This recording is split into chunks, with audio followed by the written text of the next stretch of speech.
শোণিতপুৰ জিলাৰ বৰছলা সমষ্টিৰ গড়দুৱা খেলপথাৰত অসমৰ মুখ্যমন্ত্ৰী ডক্টৰ হিমন্ত বিশ্ব শৰ্মাৰ উপস্থিতিত এক বিশাল নিৰ্বাচনী সভা অনুষ্ঠিত হয়।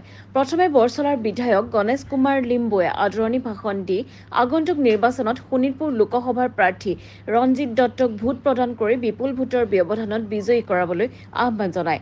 মুখ্যমন্ত্ৰীয়ে তেখেতৰ ভাষণত অসমৰ সামাজিক, সাংস্কৃতিক আৰু অৰ্থনৈতিক উন্নয়নত চৰকাৰে লোৱা আঁচনি প্ৰকল্পৰ বিশদ ব্যাখ্যা কৰে আৰু সকলোৱে দেশৰ ভৱিষ্যতৰ সৰ্বাধিক উন্নয়নৰ বাবে নৰেন্দ্ৰ মোদীক পুনৰ দেশৰ প্ৰধানমন্ত্ৰী কৰাৰ বাবে বিজেপিক ভোট দিবলৈ আহ্বান জনায়।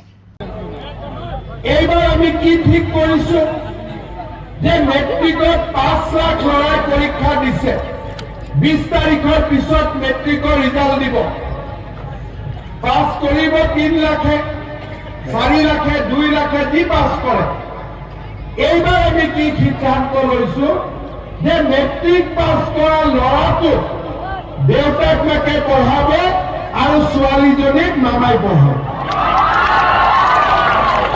কেনেকৈ পঢ়াব? ল'ৰাজনৰ কাৰণে এডমিশ্যন ফ্ৰী। তোমাৰ নহলে লিখি দে। তোমাৰ ল'ৰা আছে, আপোনাৰ ল'ৰা আছে, কলেজত নাম ভৰ্তি ফ্ৰী, ছোৱালীৰো নাম ভৰ্তি ফ্ৰী। কিন্তু যি ছোৱালীয়ে এবাৰ কলেজত নাম ভৰ্তি কৰিব, সেই ছোৱালীক পঢ়াবৰ কাৰণে মামাৰ বেংক একাউণ্টত 10,000 টকা দিব।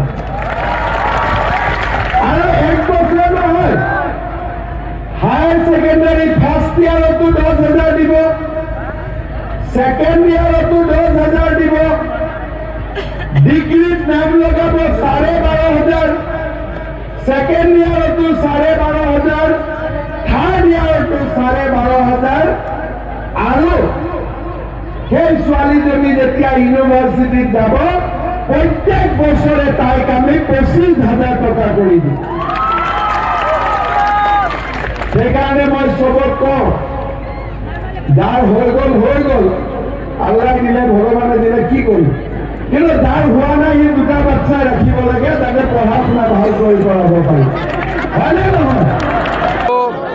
এই বহাগে আমাৰ সকলোকে শান্তি আনক, সমৃদ্ধি আনক, অসমখন আৰু প্ৰগতিৰ দুৱাৰমুখলৈ আগুৱাই যাওক, তাকে কামনা কৰিছোঁ। সকলোৰে ঘৰে ঘৰে শান্তি হওক, সমৃদ্ধি হওক। আজিতো বিহুৰতো নতুন খবৰ এইটোৱে যে মোদীজীক আকৌ প্ৰধানমন্ত্ৰী পাতিব লাগিব, হয় নহয়? ইয়াতে মুখ্যমন্ত্ৰী হিচাপে কথা ক'ব মোৰ দিগদাৰ, কাৰণ ইলেকশ্যনৰ বতৰ। গতিকে আজি আৰু বিহুৰ আনন্দ উৎসৱ সকলোৱে পালন কৰোঁ। 19 তাৰিখে গণতন্ত্ৰ উৎসৱ, আজি জাতীয় উৎসৱ।